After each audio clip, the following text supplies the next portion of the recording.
Bonjour, aujourd'hui sur le plateau de Paris-Normandie, nous recevons Anne-Violette Revel de Lambert, éditrice de Version Fémina. Bonjour. Alors aujourd'hui, on est heureux de vous recevoir pour la remise du prix Solidarité Version Fémina et je voulais vous poser quelques questions à ce sujet. D'abord, depuis combien d'années existe ce prix et quelle est la particularité aussi de l'édition de cette année? Alors le prix Solidarité Version Fémina existe depuis 15 ans. Il s'appelait auparavant le prix des femmes Version Fémina. Et en 2015, il a changé de nom puisque nous nous sommes associés avec Europe 1. Et il est devenu le prix Solidarité Version Fémina et Europe 1. Et Europe 1, super. Et la question que l'on se pose, c'est surtout comment se passe la sélection des candidats et puis des finalistes, des gagnants. Donc nous avons Version Fémina est en partenariat avec 38 quotidiens régionaux, dont Paris-Normandie et Le Havre Libre, Le Havre Presse et Le Progrès Fécamp évidemment.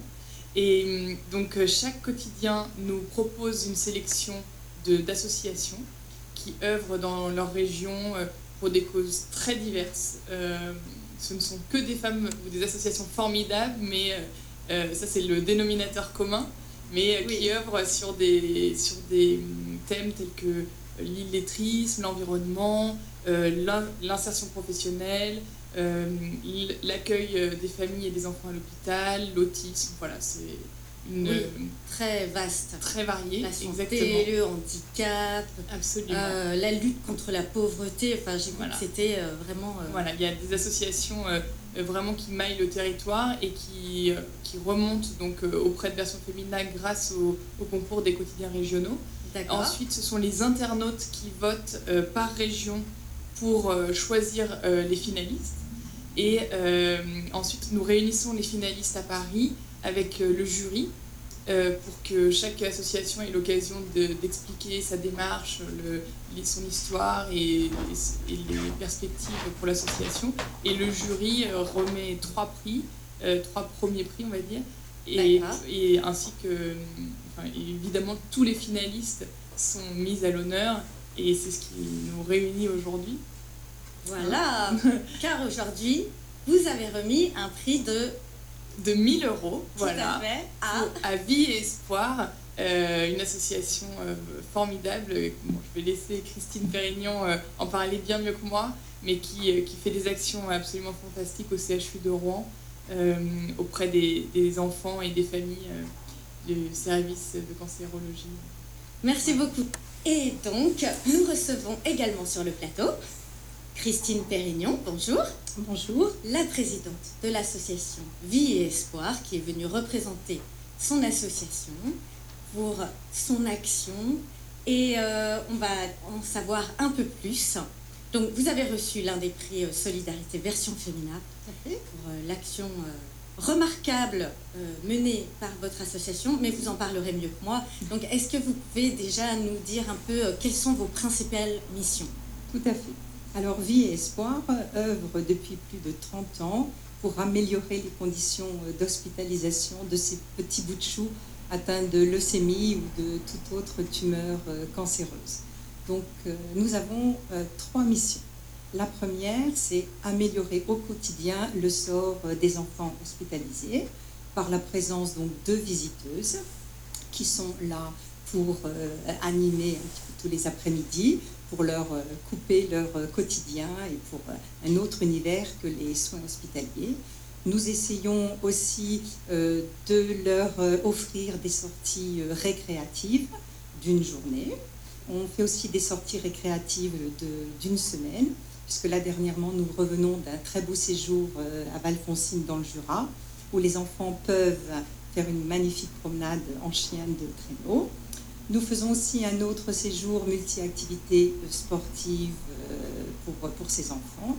Mais toujours, ces séjours ne peuvent se faire qu'avec l'accord du personnel médical et aussi les infirmières viennent sur leur temps de repos pour nous aider pour ces séjours.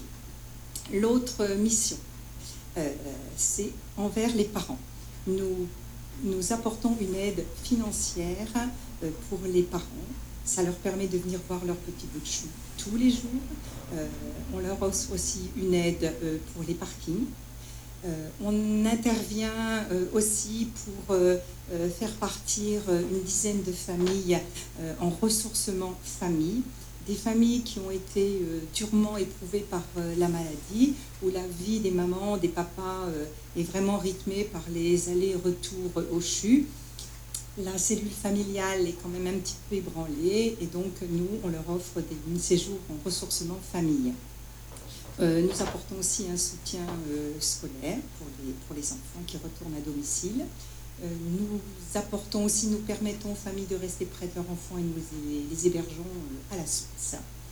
Et puis nous faisons aussi un groupe de parole pour parents endeuillés avec une psychologue clinicienne, en dehors du CHU bien sûr.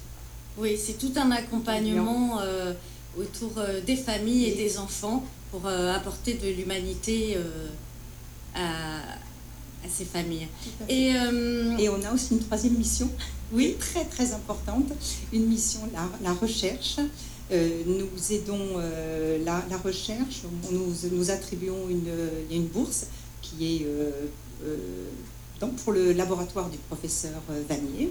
Bien sûr, ces étudiantes travaillent sur recherche sur les maladies concernant les enfants et nous apportons aussi un soutien en achetant quelques appareils médicaux. Est-ce que vous avez une anecdote à nous raconter qui donne le sourire? Tout à fait. Nous étions partis il y a quelques années à Valfoncine et puis nous visitions un parc polaire.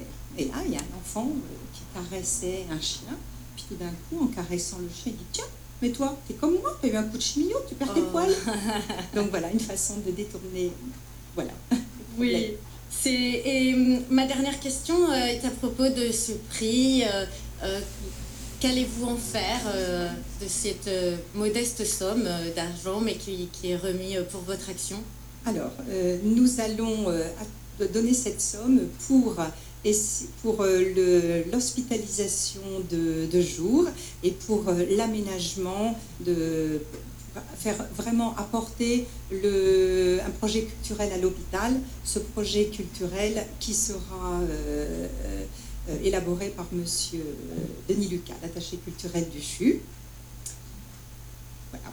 D'accord, on en saura plus prochainement parce que je crois que vous allez fêter les 30 ans de l'association. Alors tout à fait, nous allons fêter, mais je dois aussi vous dire, nous allons fêter les 30 ans, mais je crois qu'il faut dire un immense merci à toutes les visiteuses, oui, qui sont un élément très important. Sans les visiteuses, il n'y aurait pas d'association. Hein, vous savez très bien que le bénévolat est un sacerdoce, mais tellement bien récompensé par le sourire d'un enfant et le sourire des parents. Et pour vous parler des visiteuses, je devrais commencer par un témoignage d'une maman qui m'a énormément marquée, qui un jour nous a dit, vous savez, quand on nous annonce la maladie, c'est véritablement comme un véritable tremblement de terre, force 9 sur l'échelle de Richter. On ne sait pas le temps de reconstruction, on ne sait pas l'étendue des dégâts, mais on sait une seule chose, c'est qu'on est vraiment dévasté. Et puis cette famille est dans une chambre, et puis là, tout d'un coup, à la porte, un petit toc-toc-toc, et une dame arrive avec un grand sourire, et puis sans blouse blanche, qui est très important, un retour avec le monde extérieur. Et cette dame est là pour vraiment poser des questions très appropriées aux enfants et fournir vraiment de quoi oublier leur dur quotidien pendant ce temps d'hospitalisation. Donc il faut vraiment je veux vraiment féliciter toute cette équipe et féliciter aussi le professeur Vanier qui me donne vraiment quartier libre dans ce service et qui me fait énormément confiance. Et je crois que j'ai pu cette année aussi travailler avec une dame, et je veux citer son nom, Madame Odile Dupré, qui vraiment donne toute l'énergie ainsi que toute l'équipe de Vie Espoir. Et c'est toute une équipe, en tout cas, on vous remercie beaucoup et pour votre action et d'être venu aujourd'hui. On remercie aussi Version Femina et puis on vous félicite pour ce prix Solidarité.